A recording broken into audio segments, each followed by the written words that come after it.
어제 결심 공판에서 윤영호 전 통일교 재계본부장의 정치권 금품 제공 추가 폭로는 없었지만 그 파장은 점점 더 커지고 있습니다. 김건희 씨는 김건희 특검에 출석해 남은 의혹들에 대해 사실상 마지막 대면 조사를 받고 있는데요. 특검 수사 내용 양지민 변호사와 함께 이야기 나눠봅니다. 안녕하십니까? 안녕하세요.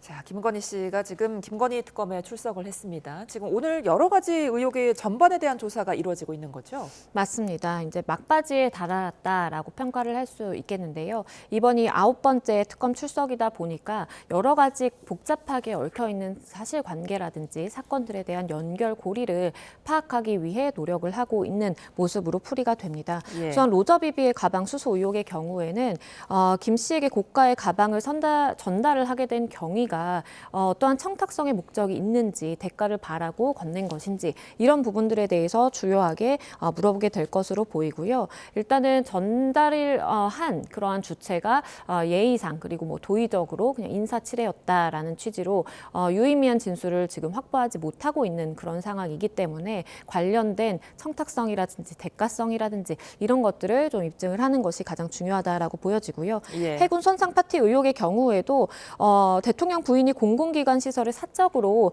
이용한 것이 법적으로 어떤 문제가 될 수 있는지, 예를 들어 직권 남용이라든지 아니면 국가 자원을 사적으로 이용했다라는 것이 문제가 될 수 있기 때문에 역시 이 부분에 대한 것도 집중해서 물어볼 것으로 보이고, 그리고 21g 관저 이전 의혹의 경우에는 민간업체가 관저에 이제 수리라든지 인테리어에 관여를 하게 되면서 특혜 제공이나 아니면 영리 목적에 어떠한 개입이 있었는지 이 부분이 이제 주된 쟁점으로 보여집니다. 그래서 각 사건들이 굉장히 좀 복잡하게 얽혀 있는 그러한 모양새를 띠고 있고, 그리고 그러한 이유는 그 주체가 이제 김건희 씨로 특정이 될 수 있기 때문에 그 사건별로 시점 정리나 아니면 이 사람에게 이걸 받고 그 이후에 뭐가 건네졌는지 이런 것들을 좀 주요하게 파악하는 것이 마무리 단계다라고 보여집니다. 예, 그 로저비비의 가방 수수 의혹과 관련해서는 지난 5일에 그 김기현 의원의 부인이 직접 이제 출석해서 조사를 받기도 했잖아요.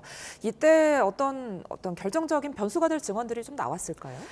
이 부분에 대해서는 이제 김기현 의원도 그렇고 배우자도 그렇고 유의미한 진술을 내고 있는 것으로 보이지는 않습니다. 그런데 다만 우리가 관련 당사자들의 진술만 가지고 수사에 대한 뭐 결론이라든지 결정을 짓기는 굉장히 어렵고요. 예. 왜냐하면 일반적으로 이러한 뭔가 금품이나 고가의 선물이 건네진 사건들의 경우에는 준 사람도 그런 의미가 아니었다, 내지는 처음에는 주지 않았다라고 주장하는 경우도 많고, 받는 사람 역시도 나는 그걸 받은 건 사실이지만 어떠한 대가로서 내가 뭘 해준 게 없다라는 취지로 진술을 하는 것이 일반적이기 때문에 특검 입장에서는 김 씨가 받은 여러 가지 선물들 중에 하나로서 그 당사자로서 유의미한 진술이 나오지 않는다라고 하더라도 다른 금품 수수와 마찬가지의 선상에 놓고 결국에는 어떠한 정치적 개입 내지는 영향력을 바라고 이러한 금품 수수가 이루어진 것이다라는 부분에 초점을 더 맞출 수 있겠습니다.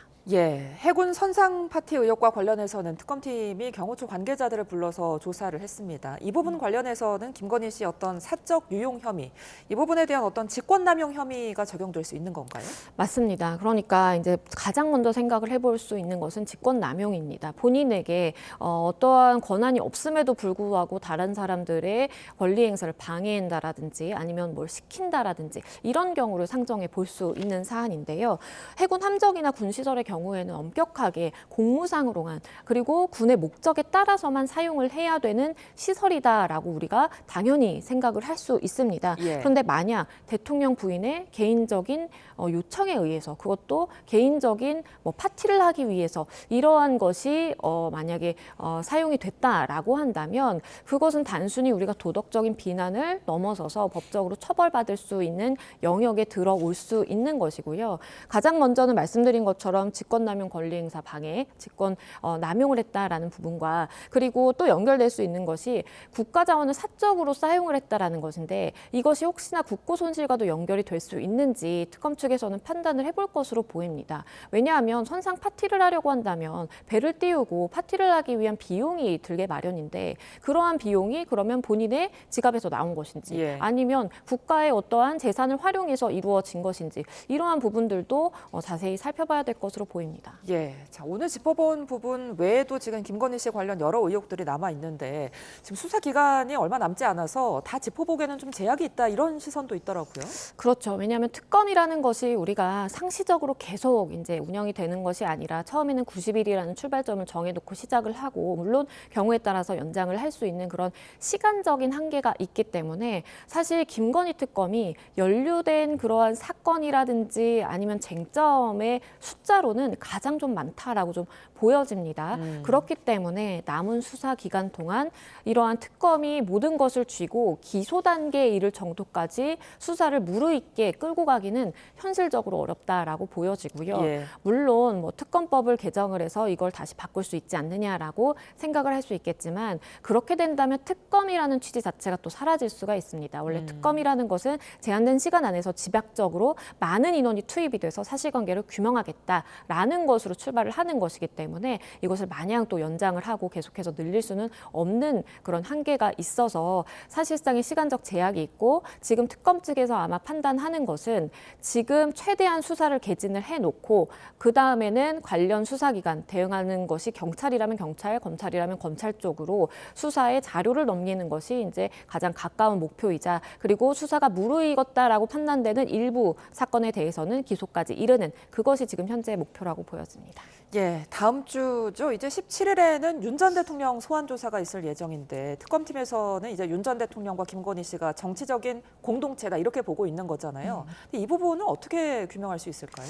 그러니까 특검 입장에서도 좀 법리적으로 구성하기 위해서 이 부분이 반드시 좀 필요한 게 있는 겁니다. 예. 우리가 김 씨와 윤 전 대통령이 정치적 공동체다라는 것이 묶이지 않으면 사실 뇌물죄 적용이 어려워집니다. 과거의 사례를 생각해 보더라도 이 최서원 씨 사건에서도 경제적 공동체라는 이야기가 나왔는데 당시에도 박근혜 전 대통령은 금품을 직접적으로 수수한 것은 전혀 없었음에도 불구하고 처벌이 가능했던 것이 이 경제적 공동체로 묶여 있는 사람들이기 때문에 결국에는 공무원이라는 신분을 적용해서 뇌물죄 적용이 가능했던 것이거든요. 예. 그렇기 때문에 김 씨 역시도 윤 전 대통령과 마찬가지로 본인이 어떠한 직을 맡고 있다라든지 뭐 대통령 신분은 아닙니다. 그럼에도 불구하고 금품 수수는 김 씨가 직접적으로 다 받은 것으로 지금 사실관계는 드러나고 있기 때문에 두 사람이 결국에는 같은 정치적 목적을 가지고 행동하는 정치적 공동체다라고 해서 부부이기 때문에 당연히 뭐 경제적 공동체는 인정이 될 것이고 예. 더 나아가서 윤 전 대통령의 정치적 목적을 위해서 김건희 씨가 이것을 수수했고 두 사람은 같은 목적을 가지고 움직였다라는 것을 전제에 깔고 뇌물죄의 구성 요건을 입증하기 위해서 특검은 노력하게 될 것으로 보이고요. 그러한 정치적 공동체라는 전제를 깔고 난 이후에 대가성이라든지 금품이 어떻게 전달이 됐는지 어떤 목적을 가지고 전달이 됐는지를 규명하는 것이 다음입니다. 예, 자 통일교 관련 부분도 좀 살펴보겠습니다. 지금 윤영호 전 세계본부장이 지금 뜨거운 감자로 떠올랐는데 이번에 최후 진술에서 통일교 측에 지원했다고 주장한 민주당 정치인 명단을 이야기할 것이냐 이 부분이 좀 관심이었는데 결국에는 언급을 하지 않았습니다. 이유가 뭐라고 보세요? 일단은 본인이 관련돼서 또다시 입건이 될 수 있는 측면을 고려할 수밖에 없었다라고 예. 보여집니다. 예. 물론 특검에서 진술을 할 때에도 마찬가지로 본인이 이 부분에 대해서 이야기를 하면 결국에는 이걸로 추가적인 처벌을 받을 수 있다는 것을 감수하고 이야기를 했겠지만 예. 더불어서 법원에서도 사실 이런 이야기를 하자면 지금까지 본인이 수사를 받고 법원의 판단을 받아온 그 과정을 넘어서서 수사 단계부터 다시 조금은 시작될 여지가 있기 때문에 이 부분에 대해서 아마 변호인들도 좀 신중해라라는 취지의 이야기를 했을 가능성이 높겠고요. 예. 그리고 이것을 비단 법적인 이유를 찾지 않는다라고 하더라도 윤 전 본부장 입장에서는 언제든지 이것을 사실 외부로 이야기를 하는 것은 쉬운 일입니다. 언론에 이야기를 전할 수도 있고 대리인을 통해서도 가능한데 지금 법원에 그때 당시에 굉장히 많은 방청객들이 몰려서 다른 재판정에 비디오로 송출을 하면서 생중계식으로 이렇게 진행이 될 정도로 많은 인원이 몰렸거든요. 그렇기 때문에 그러한 많은 사람들이 지켜보는 앞에서 본인이 이야기를 하는 것은 조금 더 한 번 더 생각을 해보자라는 취지로 생각을 바꿨을 가능성이 있어 보입니다. 예, 지금 김건희 특검이 민주당 관련 부분을 경찰청에 이첩을 했거든요. 이 부분 그러면 앞으로 수사 어떻게 진행되는 겁니까? 일단은 경찰청에 이첩을 했는데 가장 중요한 것은 일단 공소시효가 만료가 됐는지 여부에 대해서 판단이 있어야만 수사가 개진될 수 있습니다. 예. 왜냐하면 왜냐하면 공소시효가 만료됐다라고 한다면 이것은 수사개진의 필요성이 사라지는 것이거든요. 그렇기 때문에 일단은 이첩을 하고 공소시효가 만료가 됐는지 경찰에서 판단을 하게 될 것으로 보이고 경찰은 지금 통일교 전담팀까지 꾸려서 지금 통일교 의혹에 대해서 낱낱이 밝히겠다라고 하는 의지를 밝히고 있는 만큼 유의미한 어떠한 사실관계 규명이 있을 것으로 보여집니다. 그렇다면 경찰이 이 금품수수 의혹 사건 관련해서 정치인들의 공소시효가 만료되기 전에 기소할 수 있을까요? 그런데 적용 법조가 어떻게 되는지에 따라 너무 차이가 납니다. 왜냐하면 정치자금법 위반으로 갔을 때에는 공소시효가 7년이기 때문에 지금 이 의혹이 2018년 한 9월 정도로 이야기가 되는데 그럼 이미 공소시효가 만료됐다라고 볼 여지도 있거든요.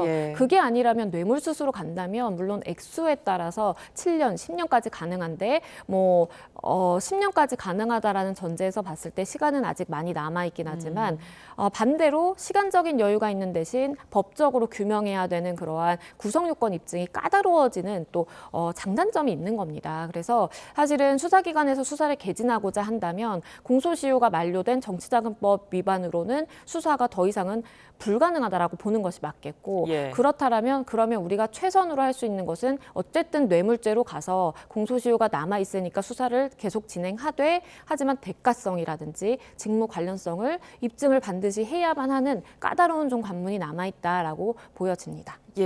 자, 끝으로 심우정 전 검찰총장 이야기 좀 해보겠습니다. 내란 특검팀이 심우정 전 검찰총장을 소환 조사하는데요. 그러니까 지금 윤 전 대통령의 구속 취소 결정, 즉시 항고 포기에 대한 부분을 지금 따져 묻는 건데 오늘 수사 이후 기소 여부 어떻게 전망하세요? 일단은 14일까지 특검이 이제 활동을 할 수 있는 기한이다 보니까 그 이전에 한덕수 전 총리라든지 박성대 전 장관이라든지 아니면 심우정 전 총장에 대해서도 차례로 이제 처분을 어떻게 할지에 대한 입장이 좀 나올 것으로 보입니다. 심우정 전 총장의 경우에는 당시에 구속 취소 결정에 대해서 항고를 포기하면서 이제 이것이 혹시나 어떤 정치적 외압이나 아니면 정치적 사유가 고려된 것 아니냐라는 취지로 직무유기를 한 것이다라는 혐의를 지금 받고 있는 상황이고요. 이 부분에 대해서는 뭐 법리 관계가 그렇게 복잡한 부분은 아니어서 당사자의 조사 이후에 빠르게 기소 여부를 결정할 수 있겠다라는 생각이 듭니다. 자, 내란 특검팀 역시 이제 수사 기한 만료가 얼마 남지 않았는데 지금 박성대 전 법무부 장관 그리고 한덕수 전 총리 추가 기소권이 남아 있거든요. 이 부분은 언제 추가 기소할까요? 일단은 기소까지는 특검에서 하고자 하는 의지가 굉장히 강할 것으로 보입니다. 어쨌든 특검에서 기소를 하지 않고 넘기게 되면 관련 유관 기관에 어쨌든 수사기관에 넘기고자 하는 것인데 그렇게 수사 기록만 넘기는 것은 사실 특검 입장에서 뭔가 매듭이 잘 지어졌다, 마무리가 됐다라는 생각은 하기가 좀 힘들거든요. 그렇기 때문에 기소를 반드시 하겠다라는 의지를 밝힐 것으로 보이고 그것은 14일까지이기 때문에 사실 얼마 안 남았거든요. 다음 주 중에 각 사람에 대해서 어떻게 할 것인지 그리고 어떤 적용 법조를 죄명을 적용해서 기소를 할 것인지에 조만간에 발표가 있을 것으로 보입니다. 알겠습니다. 지금까지 양재민 변호사와 함께했습니다. 고맙습니다. 감사합니다.